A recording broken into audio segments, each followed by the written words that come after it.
근데 제 주위에 안과 선생님들이 저한테 수술을 많이 받았어요. 그래서 스마일 라식을 계획하고 있다면 저한테 하는 게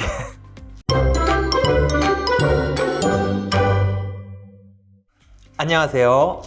안과남매 한원장입니다.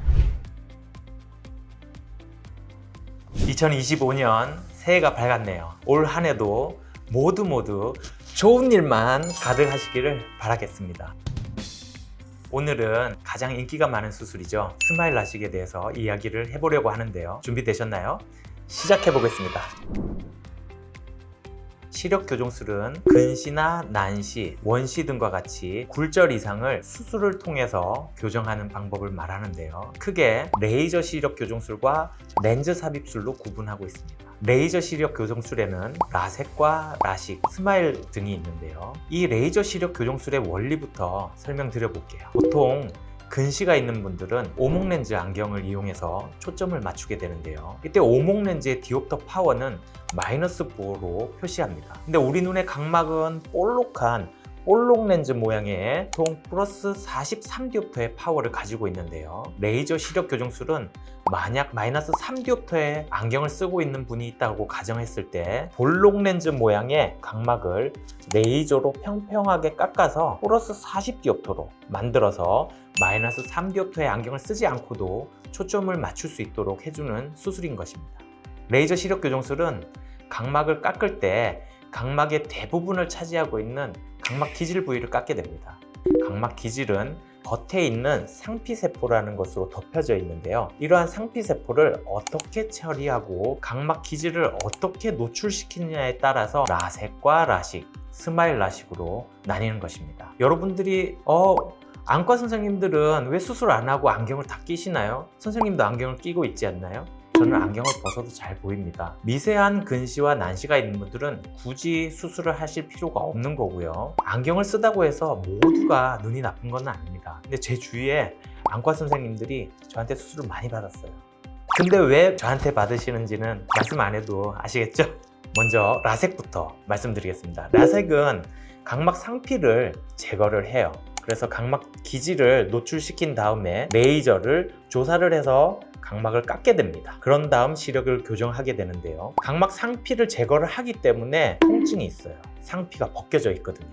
그래서 시력 회복이 조금 오래 걸린다는 단점이 있는데요. 반면에 장점이 있다면 각막을 표층을 깎기 때문에 잔여 각막 두께가 라식에 비해서 두껍게 남길 수 있다는 장점이 있습니다. 다음 라식의 경우에는 라섹의 심한 통증이나 이런 느린 회복의 단점을 보완해서 나온 수술인데요. 각막 상피와 기질을 이렇게 한 번에 각막 절편을 만들어서 이렇게 들어 올리게 됩니다. 이거를 엑시머 레이저로 각막 기질을 깎게 되는데요. 그렇게 교정을 한 다음에 각막 절편을 이렇게 다시 덮게 됩니다. 각막 절편을 만드는 이 부분에 있어서 신경 손상이 많이 일어나기 때문에 방구 건조증에 취약하다는 단점이 있는 수술이지만 라섹에 비해서 확실히 통증이 좀 적고요. 시력 회복이 빠르다는 장점이 있습니다. 다음은 스마일 라식입니다. 많은 분들이 스마일 라식으로 알고 계시는데요. 사실은 정식 명칭은 스마일입니다.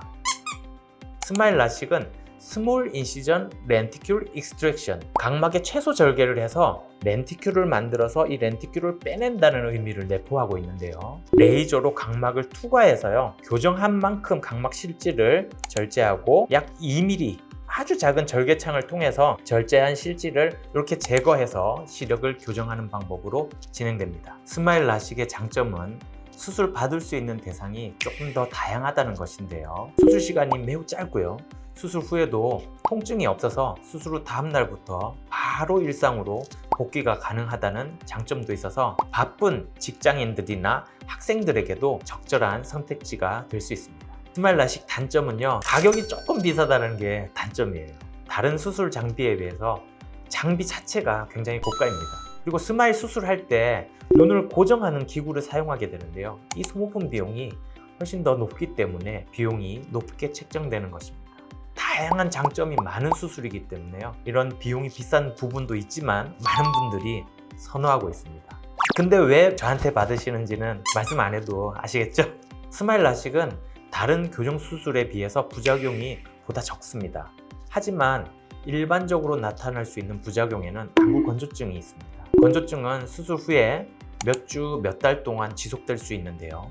꾸준히 관리만 잘하면 점차 개선됩니다. 그리고 하나 더, 각막이 부어 있거나 눈이 건조해서 빛번짐이 발생할 수 있는데, 안구 건조증과 빛번짐을 예방하기 위해서는 병원에서 처방받은 안약과 인공 눈물을 잘 넣어주는 것이 매우 중요합니다. 라식 라섹은 장비 의존도가 매우 높은 수술인데 장비빨이거든요. 스마일은 의사의 오랜 경험, 노하우가 굉장히 중요하다고 할 수 있습니다. 의학적으로는 노모그램, 환자의 안구 상태에 맞춰서 레이저 색이나 조사량, 조사 위치 등의 수술 설계값을 말하는데, 아무래도 많은 수술을 한 의사에게 많은 데이터들이 남을 수밖에 없는데요. 수술자에 따라서 그 결과가 달라질 수 있다고 볼 수 있습니다. 그리고 한 가지 주의할 점, 독일 짜이스사의 비주맥스라는 femtosecond 레이저 장비가 스마일 라식에는 필요한데요. 이러한 장비가 아니라 유사 장비로 스마일 라식이라고 칭하는 경우가 꽤 있습니다. 같은 방식이라고 하지만 레이저에 관한 알고리즘은 다 다르고요. 수술 결과가 어떻게 나올지는 아직 결과가 부족하다고 할 수 있습니다.